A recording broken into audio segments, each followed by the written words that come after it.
It's always tough. You have to make cuts. You have to make a film digestible, meaning it has to be less than 10 hours, at least. So yes, the answer is there are a lot of things I wish I could have included in the film, but at some point we have to make decisions, because you can reach a point where you give too much information, and then it's counterproductive because people start having the glazed look. It's just too much. It's too much. But you could really make a whole series about HPV and cervical cancers and all the other HPV-related cancers. The men's perspective, for instance, and oral cancer and penile cancer and all of these other cancers that are caused by HPV would grant its own film, because oral cancer is a big problem. When you look at the numbers about people who have HPV in the mouth, I forget what the exact number is, and we say that in the documentary, but it's again pretty shocking. And predominantly, it's white males in their 60s who are getting HPV-related oral cancers.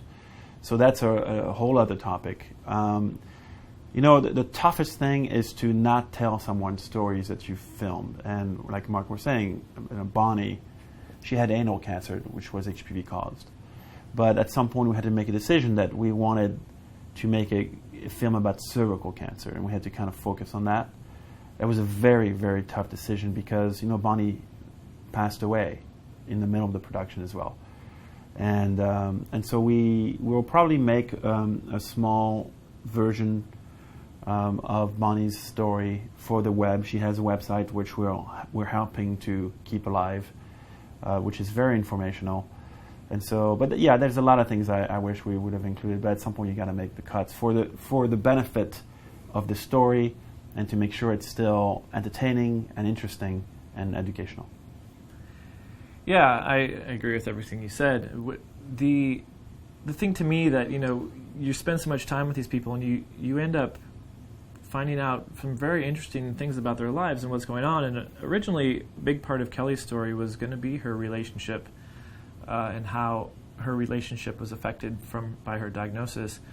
And that was one thing we was kind of our direction at first. And then once we found out she was probably going to die from this, we had to change our focus on her story. And so there's a lot of info there, and because it's all interesting to me, how psychologically how it affects people and how it affects relationships is very, very interesting, because it's just something that people don't talk about as much with this. You look at the numbers, I was saying earlier, look at the mortality rates and all this stuff, but it's so much more than that. There's, this is something people have to deal with the rest of their lives, and our survivors in the film, Christine Bays and Tamika Felder and Susie Carrillo, they all talk about how this is something that now they have to deal with for the rest of their lives. I mean, just the physical side effects are pretty shocking, and they talk about them, and they're very open about the sexual side effects as well that go along with it, which affects intimacy in their relationship. So to me, that was a big thing that I wish we could have even gotten into a little more. We do get into it a bit, but that's big, and also just so much information out there. And like Frederick said, it gets a little confusing. You put too much in there, and then you just hear numbers, and it's confusing. But some of the experts had some really, really great stuff, and I wish we could have included it all. And the other thing, what's really challenging making a film like this is having an entertainment aspect as well as a medical aspect, and combining them and making it interesting, and so people are still, I guess, entertained and want to keep the TV on as you're watching it. And I think we really tried to put a very equal, if not maybe even more of a human interest story in there, as well as the information. So I think when people watch it, they're almost not expecting it to have as much of a people story as it really is, because that's what it's about. It's about people, And like any other film we've made, we wanted this to be an educational tool. So we really went out of our way to break down the facts about HPV and then to deliver them in a very digestible and easy way to understand. And we're finding today that the film is being used as a tool by physicians, by by educators, by health professionals, and they are hosting screenings because it answers so many questions about HPV and cervical cancer, which is great. So you'll get interested and entertained, if that's the word, because I can't find another word.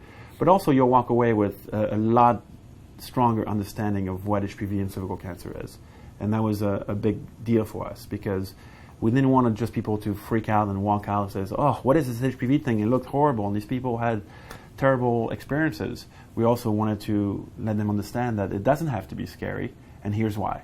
And then we even go into the history of HPV, the discovery of HPV, and cervical cancer and that link and so forth. So yeah, it's much more educational than other films that we've made. Much more. Another thing I think, to me, that we almost is too much to get into in this film was this was a very pointed, very American, very U.S.-based domestic problem of HPV and cervical cancer. And that was sort of our focus. And we kind of needed to have that focus of just cervical cancer, just HPV, cervical cancer, and in the U.S. But really, it's such a huge problem worldwide, and we couldn't really get into that in this film. 250,000+ women die globally every year from cervical cancer alone, and it's a huge problem worldwide. People just don't get checked up, and by the time they do go in underdeveloped countries, it's too late. And so one of the women we followed had more of a global story because she went to India.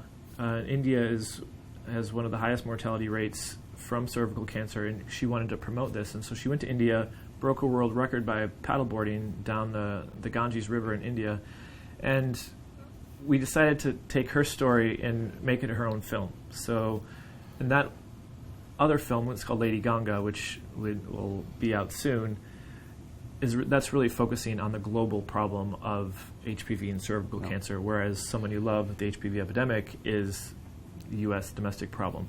So we would have liked to include that probably all in one film, but it was just so much. And the story, Michelle Baldwin is the Lady Ganga story. She